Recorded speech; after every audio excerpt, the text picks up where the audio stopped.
Hello दोस्तों, कैसे हैं आप सब लोग। उम्मीद करते हैं आप सब लोग अच्छे होंगे। तो एक और शानदार सॉल्यूशन आपके लिए लेकर आ गए हैं। आज की वीडियो में बात करेंगे बैकलाइट के बारे में कि जितने भी मोबाइल आते हैं बैकलाइट प्रॉब्लम उनको आप किस तरीके से स्टेप बाय स्टेप ठीक कर सकते हैं। उससे पहले जान लीजिए, अगर आप मोबाइल रिपेयरिंग का कोर्स करना चाहते हैं और अपनी फील्ड में एक अच्छा टेक्नीशियन बनना चाहते हैं या अपनी नॉलेज को अपग्रेड करना चाहते हैं तो हमारे जीके इंस्टीट्यूट को ज्वाइन कर सकते हैं। यहाँ पर आपको बेसिक टू एडवांस सारी नॉलेज प्रैक्टिकली दी जाती है। तो हमारे इंस्टीट्यूट को 20 साल कंप्लीट होने के उपलक्ष्य में जीके इंस्टीट्यूट में एक ऑफर चल रहा है। मात्र 9,999 रुपये में basic to advance mobile repairing सीख सकते हैं और बन सकते हैं एक अच्छा टेक्नीशियन। तो सीटें लिमिटेड हैं। ज्वाइन करने के लिए आप नीचे 2 नंबर पर कॉल कर सकते हैं और अपनी सीट को बुक कर सकते हैं। तो चलिए वीडियो में जानते हैं कि बैकलाइट सेक्शन में आपको किस तरीके से काम करना है। तो मेरे पीछे आप देख पा रहे हैं ये एक D8 लाइट आईसी का डायग्राम है जो कि मोस्टली सेटों में आपको देखने के लिए मिलेगी। चाहे वो ओप्पो हो, वीवो हो, MI हो, सभी सेटों में ये आईसी लगी हुई होती है। अगर आपके पास कोई भी MI, ओप्पो, वीवो, सैमसंग कोई भी मोबाइल बैकलाइट प्रॉब्लम में आ रहा है तो आप किस तरीके से उसको स्टेप बाय स्टेप रिपेयर कर सकते हैं, चलिए वीडियो में जानते हैं। तो जैसा कि आप देख पा रहे हैं ये एक D8 लाइट आईसी है और ये जो है 12 वोल्ट की आईसी होती है। 12 वोल्ट की कॉन्फ़िगरेशन जानेंगे और समझेंगे कि ये आईसी किस तरीके से काम करती है। तो जैसा कि आप देख पा रहे हैं, अगर आपको बॉल काउंटिंग आता है तो यहाँ से देख सकते हैं ये A1 है, ये A2 है, ये A3 है, ये B1 है, ये B2 है, ये B3 है, ये C1, C2, C3, D1, D2 और D3। तो जैसे ही आप अपने मोबाइल को बैटरी लगा के ऑन करते हैं तो जो हमारा DC टू DC यानी चार्जिंग आईसी होता है, उस चार्जिंग आईसी से हमारा एक वोल्टेज आता है जो कि होता है हमारा VPS सप्लाई। अब ये जो VPS सप्लाई होता है हमारा, जो कि हमारी DC टू DC आईसी से आता है और ये सप्लाई हमारी 3.7 वोल्ट से लेके 4.2 वोल्ट तक की होती है। इस लाइन में अगर GR की बात करें तो आपको जो GR देखने के लिए मिलेगा वो 250 से लेके 800 के बीच देखने के लिए मिलेगा। अगर वोल्टेज की बात करें तो इसमें आपको 3.7 वोल्ट से लेके 4.2 वोल्ट तक की सप्लाई देखने के लिए मिलेगी। ये सप्लाई आपके मोबाइल में बैटरी लगाते ही बन जाती है और आईसी की जो आप देख पा रहे हैं B3 पिन पर ये सप्लाई आ जाती है। तो आपको क्या करना है, अपने मोबाइल में बैटरी कनेक्ट करनी है और बैटरी कनेक्ट करने के बाद इसकी B3 पिन पर या फिर इस लाइन में लगे हुए जो कैपेसिटर होते हैं उन पर आपको VPS सप्लाई चेक कर लेनी है। जब ये VPS सप्लाई इस आईसी के लिए मिल जाती है तो उसके बाद जानते हैं ये आईसी आगे किस तरीके से काम करती है। यही VPH की जो सप्लाई होती है, आप देख सकते हैं इस आईसी के पास में एक बूस्ट कॉइल लगी होती है जो कि 10 माइक्रो हेनरी की होती है। अगर ये कॉइल खराब हो जाए तो आप 10 माइक्रो हेनरी की कॉइल से चेंज कर सकते हैं। तो इस कॉइल के देखिए एक साइड पर आपको VPS सप्लाई देखने के लिए मिलेगा और सेम सप्लाई आपको दूसरी साइड पर देखने के लिए मिलेगा। तो यहाँ से जब B3 पिन पर ये सप्लाई हमारी इन होती है उसके बाद यही सप्लाई हमारी कॉइल पे आ जाती है। कॉइल का जो दूसरा सिरा होता है वो आईसी की D3 पिन से जुड़ा होता है यानी स्विचिंग के लिए।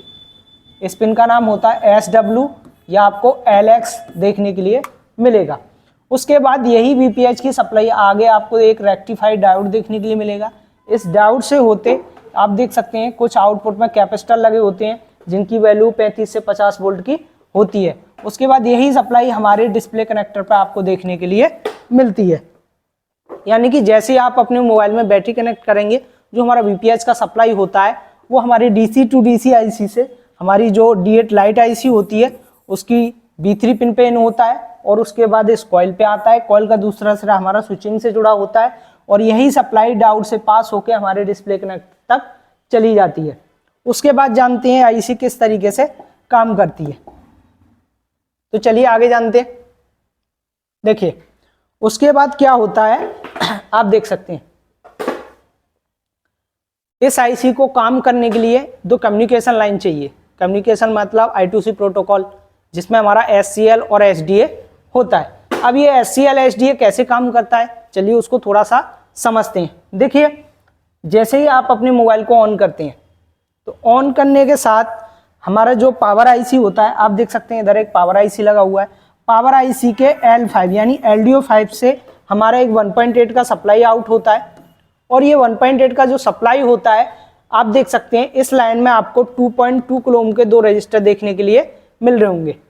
इन 2.2 किलो ओम के रजिस्टर से हमारा जो 1.8 का सप्लाई होता है वो हमारा SCL और SDA लाइन पर आता है। और यही जो SCL SDA की जो दो लाइन होती हैं ये हमारे CPU से कनेक्टेड रहती हैं, जिनसे हमारा जो CPU होता है वो IC को मेजर करता रहता है, ये चेक करता रहता है कि IC वर्किंग में है या प्रोटेक्शन में है।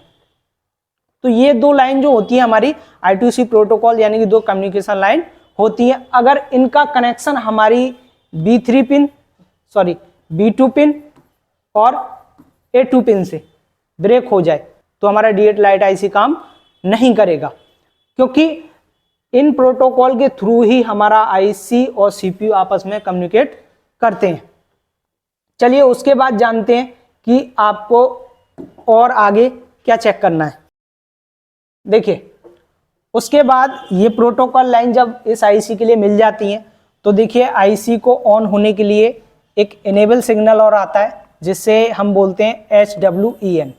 HWEN का मतलब होता है हमारा हार्डवेयर EN। हार्डवेयर EN मतलब इस लाइन में एक आपको 1.8 का सप्लाई देखने के लिए मिलेगा, और यही 1.8 का जो सप्लाई है जो कि पावर IC से LDO सेक्शन से आउट होता है और IC की आपको देखने के लिए मिलेगा A3 पिन पर ये सप्लाई इन होता है। जैसे ही ये सप्लाई हमारा जो कि हार्डवेयर EN के नाम से होता है, किसी में कंट्रोल के नाम से होता है, ये A3 पिन पर आता है, उसके बाद हमारा IC एक्टिवेट हो जाता है। और जैसे ही IC एक्टिवेट होगा उसके बाद देखिए IC किस तरीके से काम करेगा, चलिए आगे जानते हैं। देखिए उसके बाद में हमारा जो A1 पिन होता है उससे एक लाइन जुड़ी होती है PWM की, और जैसे ही ये PWM की लाइन हमारी जैसे ही कनेक्टर से यहाँ पर मिलती है उसके बाद में हमारी स्विचिंग स्टार्ट होती है। आप देख सकते हैं ये D3 पिन आप देख पा रहे होंगे, और कॉइल का दूसरा जो सिरा होता है वो D3 पिन से जुड़ा होता है। यहाँ से स्विचिंग स्टार्ट होगी और ये जो कॉइल है ये हाई मैग्नेटिक फील्ड जनरेट करेगी। यही हाई मैग्नेटिक फील्ड जो है हमारा इस डायोड पर आता है, और डायोड इस सिग्नल को क्या करता है, रेक्टिफाई करता है, और इस सिग्नल को रेक्टिफाई करके आगे आपको बूस्ट सप्लाई करके देगा। अब ये बूस्ट सप्लाई को फिल्टर करने के लिए देखिए आउटपुट में आपको 35 से 50 वोल्ट के कैपेसिटर देखने के लिए मिलेंगे, क्योंकि हमारा जो बैकलाइट का वोल्टेज होता है वो 20 से 30 वोल्ट के करीब होता है। इसलिए कंपनी क्या करती है, लगभग 35 से 50 वोल्ट का कैपेसिटर आउटपुट में लगाती है। अगर ये कैपेसिटर यहाँ से खराब हो गया तो हमारा बैकलाइट ऑन नहीं होगा, क्योंकि 35 से 50 वोल्ट को स्टोर होने के लिए तो कैपेसिटर चाहिए। बहुत से लोग क्या करते हैं, इन कैपेसिटर को निकाल देते हैं, जिनसे क्या होता है कि बैकलाइट हमारा एक बार ब्लिंक करता है और उसके बाद बंद हो जाता है, या हमारा जो बैकलाइट है वो ग्लो नहीं करता। तो उस कंडीशन में क्या आपको ये जो हमारा बूस्ट कॉइल होता है ये चेक करना है, और आउटपुट के जो कैपेसिटर होते हैं इनको भी आपको चेक करना है। देखिए यहाँ से फिल्टर होकर ये सप्लाई जो होती है हमारी LEDA पिन यानी कि हमारी डिस्प्ले कनेक्टर की जो LEDA यानी LED एनोड की पिन होती है वहां पर जाती है।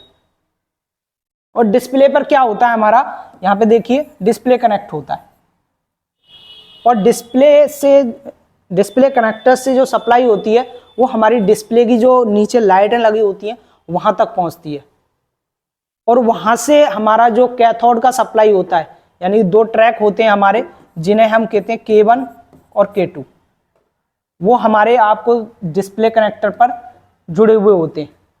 और डिस्प्ले कनेक्टर से ये K1 K2 की जो सप्लाई होती है वही सप्लाई हमारी IC तक आती है।